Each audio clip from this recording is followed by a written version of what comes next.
So this is part one of a two-part series that I didn't really know was going to happen. What it ends up doing is going over into a Christmas Eve live show that maybe you might want to watch if you're trying to pick up on the second half. The nice thing about Cow RC, there's always something that's in the pipeline with innovation and providing products for what we use them for. Point blank for what we use them for. Keep that in mind. Little bird, it's been kind of chirping or tweeting in the background to some, hopefully, up-and-coming products. All right, so we are back on this monstrosity here. Did suffer some type of catastrophic drivetrain disconnection here, so we need to figure out what's going on with this thing. Yep, battery is still in it, and it's still plugged in days later, and that's where my GPS was. Jesus, dude. Kidding me?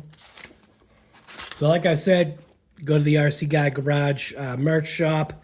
Go ahead and grab yourself one of these SKYRC GPS data encapsulizers, or whatever the heck you want to call it. What do I call it? The encapsulator? Yeah, the encapsulator. Holds this thing in place. This is the GNSS performance analyzer for checking speed, height, tracking, distance, all that garbage. But this is the piece you need. Don't go and buy yours from, it doesn't come with a Redcat strap.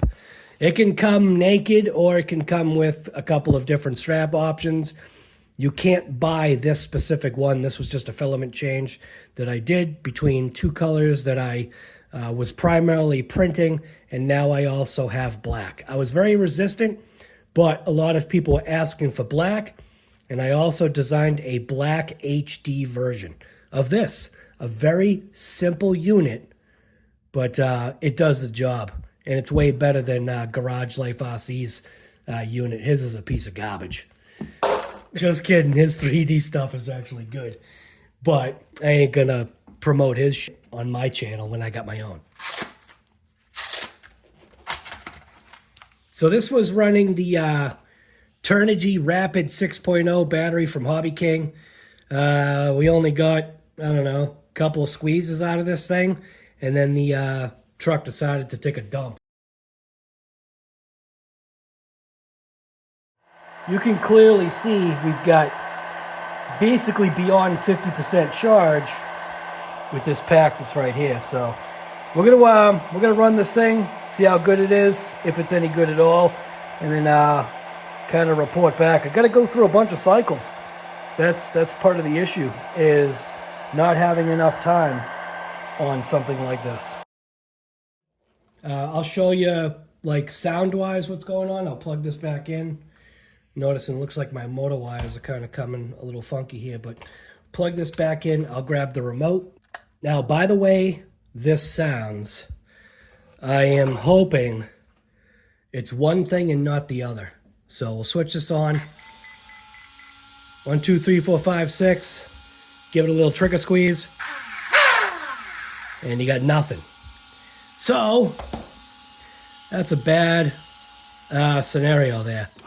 Not happy about that. I'm hoping that the set screw or the pinion somehow backed off. It would literally have to be, because the way this is captured, it would literally have to be that the set screw backed off. Problem is the way it's acting, it's acting like it's a broken motor shaft. And that is a high probability, because we did put 6S power through a motor that is really designed for, what, 2 to 4S? 6S power might have killed this thing, so we're gonna see. I'm hoping that's not the case, but that is a scenario that could be a possibility. So we're just gonna dive into this thing, and I'm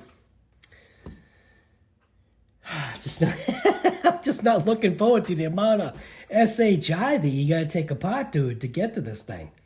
So it's kind of like a good amount of stuff to get to the potential issue, just because of the way things are integrated. So top brace is going to come off.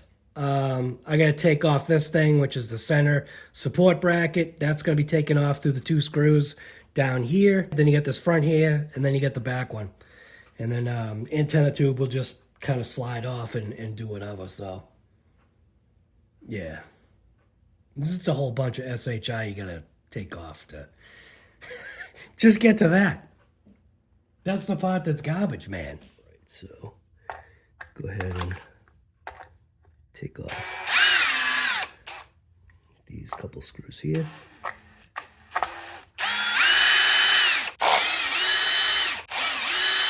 And this SKYRC RC mat is nice because you can just put the screws kind of in little sections here.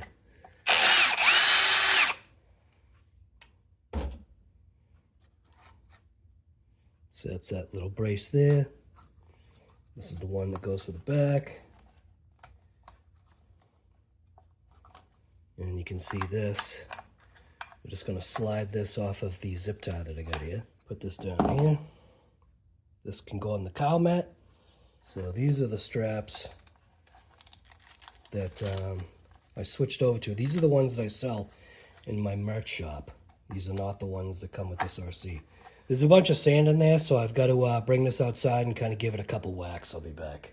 Got to show you something. Taking this outside, right? And giving it a couple of whacks. I want to see if you can potentially see what I just may have seen, I think. So this might be a little difficult, but it almost seems as though the alignment of the motor to the shaft, meaning this heat sink, it looks like there's a bigger gap here than there is here. And noticing how this goes, it's as if something slipped or something moved. Something just isn't looking straight. I mean, I could be wrong. Maybe it's just my glasses, but it just doesn't look like, see how it just doesn't look like it's aligned? See how the gap here looks like it's bigger? Doesn't the gap here look like it's bigger than down here? Maybe it's an optical illusion, but that was just something that I observed when I was outside giving this thing a couple smacks. So, got a couple of screws up here to take off. 1, 2, 3, 4, which will allow these little side skirt pieces to come out. Disconnect the motor wires, and then flip the RC car, I think, upside down, get rid of more screws. And then we've got to release this screw for this top arm, and the shocks. So these two screws, this whole back piece is coming off. Top arms, top of the things here. And then once we undo the screws underneath, this section will lift up and out. So that's what we're gonna go for. So like I said, get these couple screws out of here. Now keep in mind what kind of screw these are. These are those tapered head screws. So we'll keep those separate.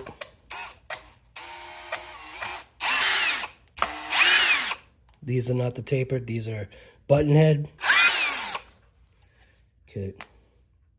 So what that does is just allows these to kind of be away from that. I'm also going to go ahead and go after this. I'm not sure if that's in the way or not. Different bit. This is the battery thing. And there was some rocks under there. Yeah, look at the debris in there.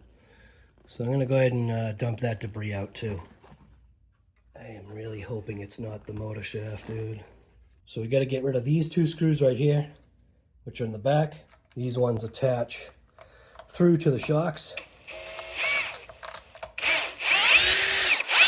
Two more screws here. So we've got this one and this one that goes to from the bumper into the upper bulkhead for the rear differential. Button head style, pretty good length. There's the screw that holds on the wheelie bar that goes this way. Mine doesn't have that screw. What the hell is up with that? Okay, never mind. I guess all I have is these two screws. Same thing, same size as the two screws that just came out. Okay. So that comes that off. It reveals that there's another screw right there, but that one doesn't need to be taken off, I don't think. Can't remember. Once we flip this upside down, we'll see. But this little flat piece right here is what covers over and protects that. Isn't that funny, dude? I don't have that center screw. I must not have installed it because there's no way that that thing just came out. I guess I just never installed it last time. So I guess I should put that back in. Wow. And we got the truck upside down. So it's 1, 2, 3, 4. And then I might as well go ahead and go after all of these screws right here. So it's 1, 2, 3, 4, 5, 6, 7, 8, 9, 10, 11 screws to go ahead and get to that, as well as the 2 screws that I just remembered are part of the upper control arms. So we'll go ahead and pop these out. These 4 are short screws. These 2 are longer. No, they're not. They're short. This one's a longer one. No, it's not. It's short. Never mind. Okay, I could already feel the rear end disassociate itself. Now I'm going to hold on to this as I flip it over because I still have to go after these 2 screws. So this one, and then this top piece can come off. Okay. And now this can swing off. That can come off. Now this piece can come off. Oh, look at that diff. That diff looks mint. Differential looks awesome. Boulders and stuff right there. So kind of got to be careful because I don't want those boulders getting in. So I'm going to slide this under here. Once I lift this out, it should be able to go like that. Rock this one if it'll rock. And there we go. Pop this diff out. Diff is actually beautiful. That's the way it should look. This spline looks good. We know that that's not the issue. The one thing you can see though is there is debris getting in that pocket there, and there's nothing in that one. What will be interesting to see is what this center diff area looks like, because I did the chassis hole and you can see it still collects debris. So that makes me realize that I should probably put a hole there too to get rid of the debris that gets in there. And then there's really nothing in that one. So I'm gonna pop that center diff out and then we'll see what's going on. Disconnect these motor wires. And then we should be able to lift this up and out. Yeah. All right, so the main part, which is the more important thing, and look what I'm forgetting. I'm forgetting the fact that there was a fan motor. This little fan motor is attached. So I gotta get this off. Now I can pull this out. This is what we're looking at as far as debris. And like I said, I did get some debris in there. So I'm gonna go ahead and take this outside and dump it upside down. It's gonna be really interesting. Oh, look at that. We got lucky, dude. Oh, he totally got lucky. Oh, I'm psyched. Look at this. What do you call that, dude? That is total stinking luck.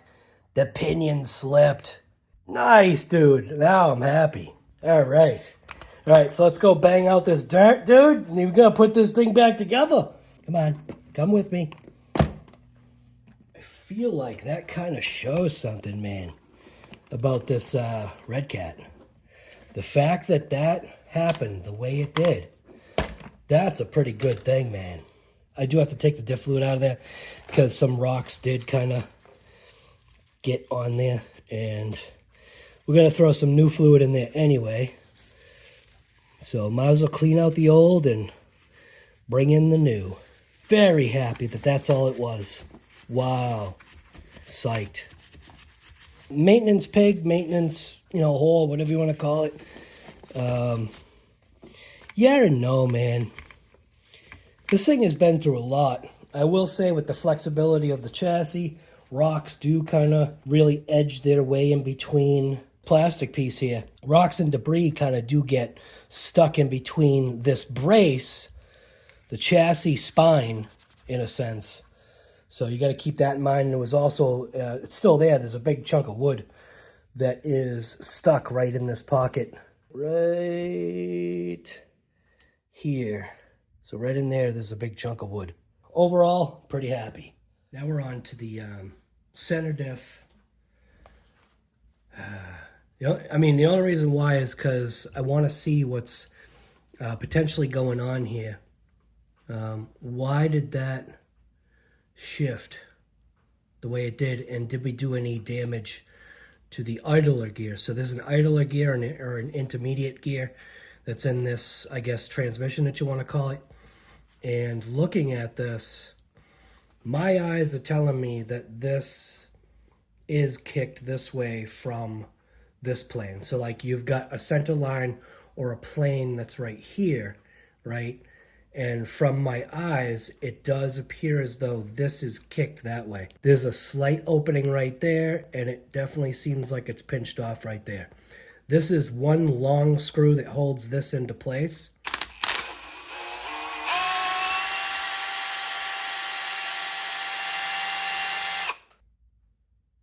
Now this will come off as its own little unit.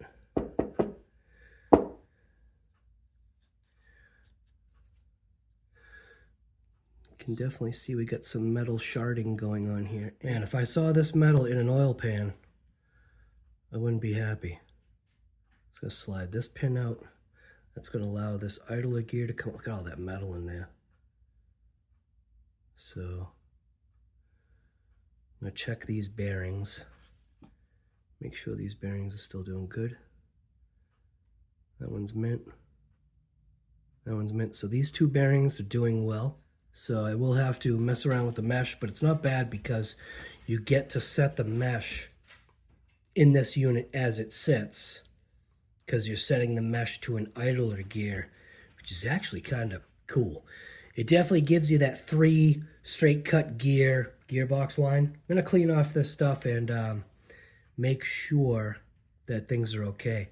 That motor shaft is a sizable shaft, so 6S power, no problem. For some reason, I was thinking that this was a smaller shafted motor. It isn't. That's a good size motor shaft in there, so I'm happy with that. I'm going to go ahead and release these 3 screws. That way I can slide this out, get in there, and take a look, clean it out, and yeah. There we go. Yes, definitely need to be cleaned. Trying to see if we can see where those metal shavings are coming from. I was thinking it was going to be from this, but it actually might be from there. Let's grab that set screw that's right there. Should be able to go after the little set screw that's right there. Man, that's a tight set screw.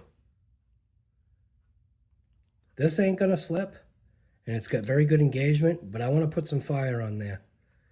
Oh, wait a minute. What in the hell? I need to clean this. Let's check this motor shaft. Oh, mint. That's beautiful.